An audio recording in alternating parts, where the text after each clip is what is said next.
I told you, we might be watching the beginning of the NBA's next legendary rivalry, not just a good playoff series. I'm talking about one of those series people remember for years, because after Game 1, this doesn't feel normal anymore. This feels personal. The Oklahoma City Thunder came into this series looking unstoppable, defending champions, wins best record in basketball, undefeated in the playoffs, and then Victor Wembanyama walked into Oklahoma City, watched Shai Gilgeous-Alexander receive his MVP trophy, and took that personally. Bro looked like he was plotting revenge in real time. And what happened next honestly looked like a created player in my career. 41 points, 20 rebounds, 3 blocks, 49 minutes, multiple clutch shots, a logo 3 in overtime. In the Western Conference Finals, at 21 years old, that's not normal basketball anymore. That's the beginning of a problem the NBA might not be ready for. And now heading into Game 2, the pressure on OKC is insane. Because if the Thunder lose this game, going down 0-2 at home could completely flip this entire postseason upside down. And suddenly, the Spurs become real championship favorites. But let's talk about why Game 1 was so scary for Oklahoma City. Because honestly, Wemby wasn't even the only problem. The Spurs completely exposed weaknesses nobody thought OKC had. First off, they made SGA uncomfortable all night, and that almost never happens. This dude is a back-to-back MVP, one of the smoothest scorers in basketball. Usually, he controls the pace of every game. But in Game 1, the Spurs turned every possession into a war. SGA started the game with only 4 first-half points. He finished shooting 7 for 23 from the field, and every time he got near the paint, Wemby was waiting. That's the crazy thing about Victor Wembanyama. Even when he's not blocking shots, he changes everything. Players hesitate. Drivers pick up the ball early. Floaters get rushed. Passing lanes disappear. It's like trying to score on a skyscraper with arms. There was one stat that perfectly explained his impact. When Wemby was on the floor, OKC shot 32%. When did he sit? They shot over 62%.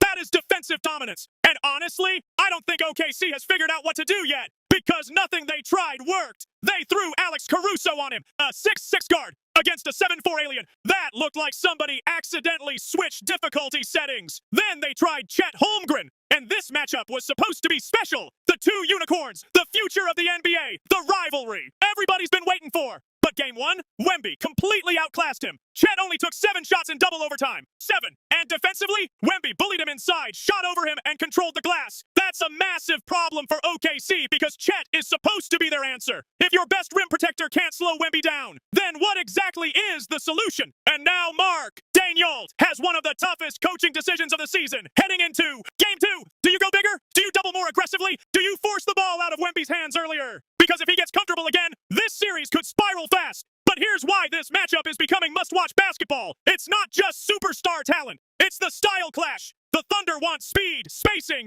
ball movement, transition offense. The Spurs, they're bringing physical playoff basketball. Hard doubles, switch-heavy defense, long defenders everywhere, and they are making OKC work for every bucket. That's why this series feels different from the Thunder's earlier playoff runs. Against most teams, OKC overwhelms people with pace and efficiency. Against San Antonio, every possession feels exhausting. And somehow, the Spurs are doing this with one of the youngest teams in NBA history. That's the scary part. This isn't some veteran super team. These dudes are basically babies destroying the defending champs. Every Spurs starter is 25 or younger. Dylan Harper looked fearless. Stephon Castle played with insane energy despite the turnovers. And they're still waiting for De'Aaron Fox to get fully healthy. That's terrifying. Because if Fox comes back aggressively in Game 2, OKC suddenly has another elite shot creator to deal with. And remember, the Spurs already beat OKC multiple times during the regular season. This wasn't some random upset. San Antonio has consistently given this Thunder team problems all year. At some point, it stops being luck and starts becoming matchup dominance. Now let's talk about the biggest storyline entering Game 2, Shai Gilgeous-Alexander. Because superstars are judged differently, nobody's panicking after one bad game. But when you're the MVP, everybody expects a response. And historically, SGA usually responds. We've seen OKC lose Game 1 before. Against Denver, against Indiana. And every time, SGA came back swinging. 30-point games, aggressive drives, big assists, more free throws. So expect him to attack way earlier in Game 2.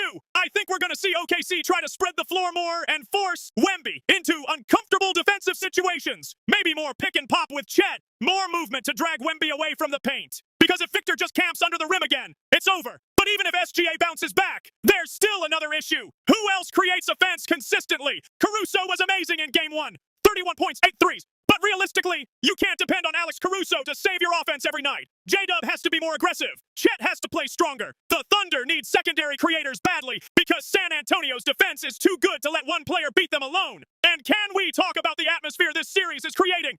Because this already feels bigger than basketball. You've got the defending champs trying to protect their throne against a generational alien who looks ready to take over the league immediately. You've got SGA, one of the smoothest scorers alive, against Wemby, who might become the most dominant two-way player we've ever seen. And every game feels cinematic. Double overtime in game one, logo shots, clutch blocks, MVP drama, trash talk, young stars announcing themselves. This is exactly what the NBA needed. A rivalry with real emotion. And honestly, game two might decide the entire playoffs. Because if OKC wins, the series resets. Pressure shifts back to San Antonio. But if the Spurs steal another game in Oklahoma City, the defending champs are suddenly staring at disaster. And history says teams that lose the first two games at home almost never recover. That's why this game is going to feel like Game 7 energy. Every possession, every timeout, every run. The intensity is going to be insane. And personally, I think we're about to witness another legendary Wemby performance. Because great players don't just win games. They break confidence. And after game one, OKC looked shocked. Not just frustrated, shocked. Like they realized this dude might actually be unstoppable. And if Wemby dominates again in game two, the entire NBA conversation changes. Because suddenly, we're not talking about potential anymore. We're talking about the moment Victor Wembanyama officially took over basketball. And if that happens against the defending champions in the Western Conference Finals at 21 years old, yeah, this series might go down as one of the greatest playoff battles we've ever seen. But let me know what you think. Can OKC bounce back in game two? Or are the Spurs officially taking over the NBA? And is Wemby already the best player in basketball? If you enjoyed the video, make sure to like, subscribe, and turn on notifications because this series is getting crazy. And trust me, we are covering all of it.